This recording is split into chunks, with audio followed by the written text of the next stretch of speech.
안녕하세요. 책과 함께 성장하는 북 크리에이터 체리입니다. 전부 포기하고 싶다.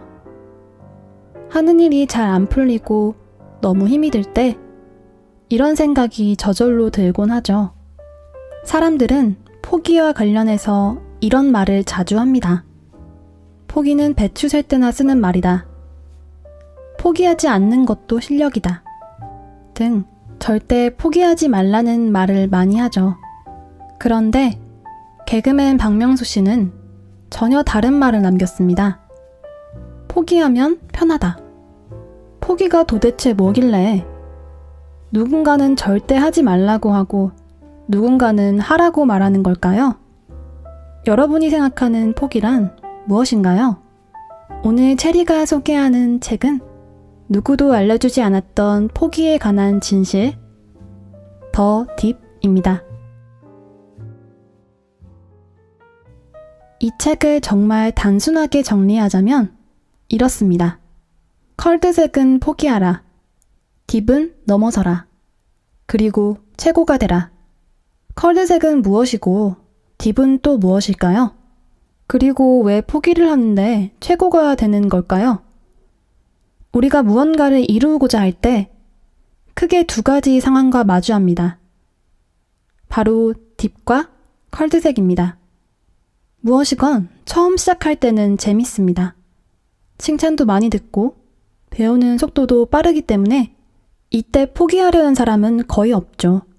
문제는 그 다음입니다. 바로 딥이 발생하기 때문이죠. 딥은 어떤 일의 시작과 그 일을 잘하게 되는 지점 사이에 놓인 길고 지루한 과정입니다. 초심자가 운 좋게 성공하는 것과 실력을 쌓아 의미 있는 성과를 달성하는 것 사이에 있는 깊은 웅덩이 같은 것이죠.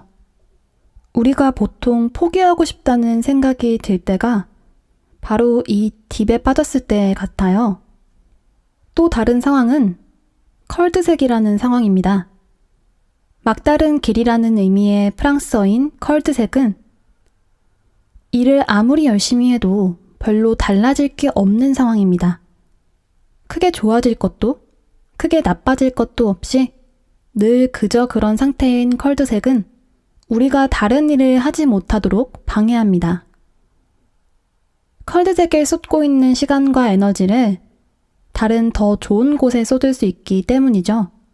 작가는 우리가 원하는 것을 얻으려면 먼저 두 상황을 구분해야 한다고 말합니다. 그 뒤에 딥은 극복하고 컬드색은 빨리 포기해야 합니다. 이때 컬드색을 포기함으로써 얻게 되는 시간과 에너지를 딥을 극복하는 데 사용하면 됩니다. 마이크로소프트, 구글 등 자신의 분야에서 세계 최고의 자리에 오른 사람이나 조직은 컬드색은 과감히 포기하고 딥을 적극적으로 활용했다고 합니다.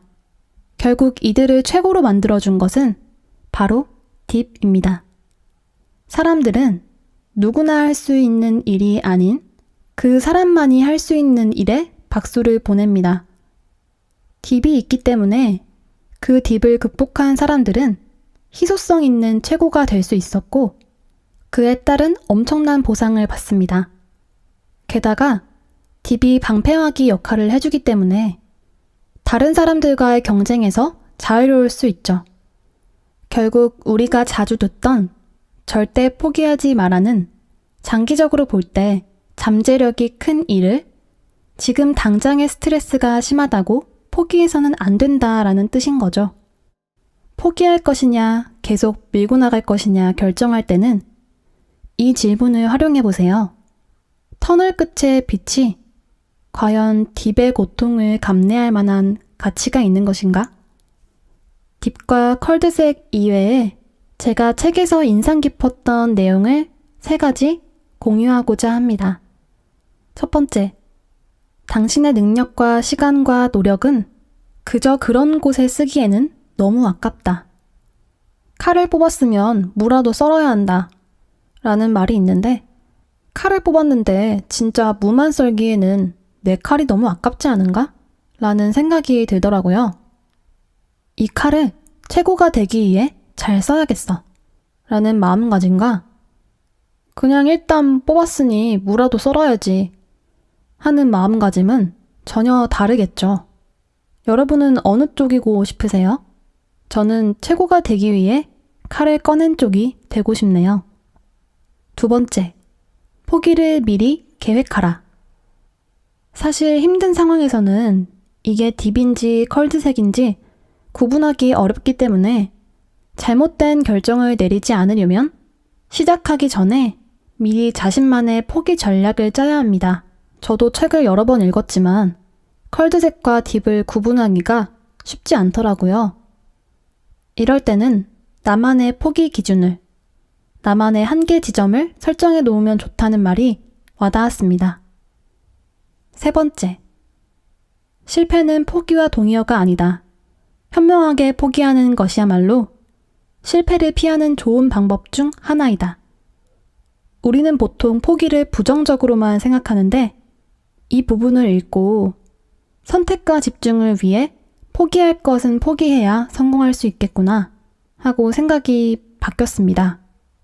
포기는 내 목표를 이루는데 잘 사용해야 할 좋은 도구인 셈입니다. 마무리할 시간이 다가왔네요. 꽃보다 청춘이라는 예능을 본 적이 있습니다. 그들은 목적지로 가기 위해 눈으로 덮인 언덕들을 넘어야 했는데요. 그 사실에 몇몇은 일찌감치 올라가기를 포기합니다. 나머지 사람들은 힘겹게 언덕을 오르다가 반대편에서 오는 행인이 여기서 목적지까지 30분 정도 걸린다고 한 말을 1시간 30분으로 오해하고 멈춰서 회의를 합니다. 끝까지 가보자. 그냥 포기하고 내려가자. 의견이 분분한 가운데 누군가 이렇게 회의하는 시간에 이미 도착했겠다. 일단 가는 데까지 가보자. 라고 합니다. 그리고 곧 목적지에 도착하게 되죠. 책을 보고 이 장면이 떠올랐습니다. 목적지까지 30분 남겨두고 포기하려는 사람들의 모습. 내가 혹시 저런 상황이지 않을까? 앞으로 한 발자국만 내디디면 정상인데 그걸 모르고 당장 힘들다고 포기하려고 한 건 아닌가 되돌아보게 됐습니다. 일찍 포기하고 다른 길을 찾는 성숙한 사람, 딥을 넘어서 정상에 오르는 현명한 사람, 조금만 더 가면 되는데 딥에 갇혀서 포기하는 안타까운 사람. 여러분은 어떤 사람인가요? 오늘 영상도 체리의 한마디로 마무리하겠습니다. 포기할 때를 분명히 정하고 목적지로 나아가는 이의 모습은 얼마나 멋있는가. 오늘 체리가 고른 책과 함께한 시간 어떠셨나요? 이 영상이 좋으셨다면 구독과 좋아요 부탁드려요. 댓글로 책을 추천해 주시거나 여러분 의견 많이 남겨주세요. 그럼 우리는 다음 시간에 한층 더 성장한 모습으로 책과 함께 만나요.